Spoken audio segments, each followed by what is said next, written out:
स्वतंत्रता के अमृत महोत्सव के अंतर्गत संस्कार भारती आगरा द्वारा मंगलवार शाम कमला नगर स्थित शिव मंगल बैंक्वेट हॉल में राष्ट्रीय चेतना के सांगीतिक स्वर शीर्षक से प्रथम संगीत सभा आयोजित की गई।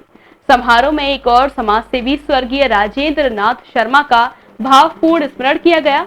वहीं दूसरी ओर ताजनगरी के नए प्रतिभाशाली कलाकारों के साथ साथ मंजे हुए स्थापित कलाकारों और संगीतज्ञों ने गायन, वादन और नृत्य की त्रिवेणी बहाकर सभी को भाव विभोर कर दिया।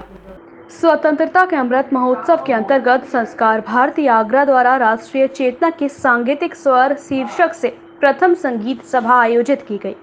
समारोह के मुख्य अतिथि आयकर आयुक्त अपील एस.के. वाजपेयी, समारोह के अध्यक्ष डॉक्टर पंकज नगायच और विशिष्ट अतिथि डॉक्टर एमपीएस ग्रुप के chairman retired squadron leader A K. Singh और इंजीनियर पवन कुमार शर्मा ने संयुक्त रूप से दीप जलाकर संगीत सभा का विधिवत शुभारंभ किया।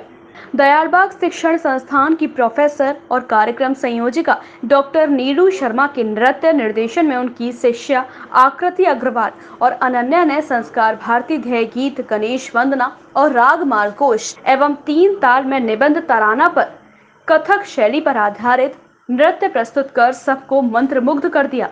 प्रोफेसर डॉक्टर नीलू शर्मा के शिष्य मोहित प्रभाकर के स्वतंत्र तबला वादन, हारमोनियम पर सुभाष सक्सेना की संगत में अंशुनाथ सक्सेना के भजन रहना नहीं देश बिराना है की सुमधुर प्रस्तुति और शास्त्रीय गायन के क्षेत्र में गौतम तिवारी की रागपुरिया धनाश्री की 3 ताल में निबंध बंदिश आना वे मिल जाना वे और ठुमरी हम परदेशी लोग ने संगीत सभा को ऊंचाइयों पर पहुंचा दिया। ये शास्त्रीय संगीत से जुड़ा हुआ स्मृति में नीलू दीदी की पिताजी की स्मृति में शास्त्रीय संगीत से जुड़ा हुआ प्रोग्राम है जो इस समय अमृत महोत्सव चल रहे हैं राष्ट्रीय चेतना के स्वर के उपलक्ष्य में। क्या उद्देश्य है इस कार्यक्रम? इसका उद्देश्य है कि अपनी संस्कृति, अपने शास्त्रीय संगीत को की परिपाटी को आगे बढ़ाना, कि हम उससे जो आजकल एक पाश्चात्य संगीत जो बढ़ रहा है लेकिन उसमें अपनी शास्त्रीय संगीत, अपने भारतीय संगीत को आगे बढ़ाकर अपनी लोक नीतियों से सभी को अवगत कराना और आगे हमारा इस प्रकार और जिससे कि एक सांस्कृतिक हमारे देश की जो संस्कृति है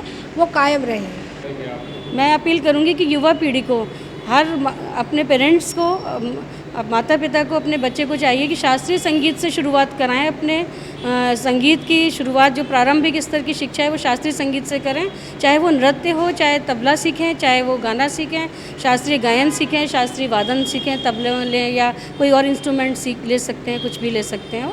तो जो भी हो शास्त्रीय को मतलब बेस बनाएं, उसी को आधार बनाएं, क्योंकि हर चीज़ का आधार शास्त्रीय ही है। हम चाहे उसकी तरफ भी जाते हैं बॉलीवुड या उसमें, तो आधार हमें शास्त्रीय संगीत को लेना ही पड़ता है तबीयत से। तो कार्यक्रम का उद्देश्य नई पीढ़ी को आगे बढ़ाना है और मैं ये चाहूँगी ये पीढ़ी काफ़ी मतलब आगरा में अपना नाम रोशन करे। संस्कार भारती ने जो आयोजित किया है, किस तरीके का कार्यक्रम आयोजित किया है? सांस्कृतिक कार्यक्रम जो आयोजित हो रहा है मतलब आगे होते रहें और आगे भी बच्चे इसमें प्रयास करते रहें, बढ़ें आगे। एस.डी. श्रीवास्तव ने वायलिन, अरविंद मसीह ने सितार, प्रोफेसर नीलू शर्मा ने तबला और पंडित गिरधारी लाल ने जब पंखावज का संयुक्त वादन कर वाद्य यंत्रों का संगम प्रस्तुत किया तो सामूहिक अति द्रुत लय में शामिल थाप, आलाप, सुरों, स्वरों, झंकार, टंकार, थिरकती उंगलियों और मोहक भाव भांगिमाओं के साथ श्रोताओं की करतल ध्वनि और आहावा से समूचा सभाकार रस के महासागर में डूब गया। संस्कार भारती के अखिल भारतीय साहित्य प्रमुख राज बहादुर सिंह राज ने समारोह का संचालन किया और स्वतंत्रता के अमृत महोत्सव पर प्रकाश डाला। वरिष्ठ सांस्कृतिक पत्रकार डॉक्टर महेश धाकड़ कार्यक्रम के समन्वयक रहे। संस्कार भारती कमला नगर शाखा के अध्यक्ष एस.के. मिश्रा, कार्यक्रम संयोजिका डॉक्टर नीलू शर्मा, उमा देवी शर्मा, साधना शर्मा, अंजू शर्मा, अंकिता शर्मा एवं शिवानी ने सभी अतिथियों और कलाकारों का हार्दिक स्वागत किया। इस दौरान साहित्य सेवी आदर्श नंदन गुप्त, आगरा आकाशवाणी के कृष्ण शर्मा, आलोक आर्य, दीपक गोयल, कल्पना शर्मा और योगी सूर्यनाथ भी प्रमुख रूप से मौजूद रहे।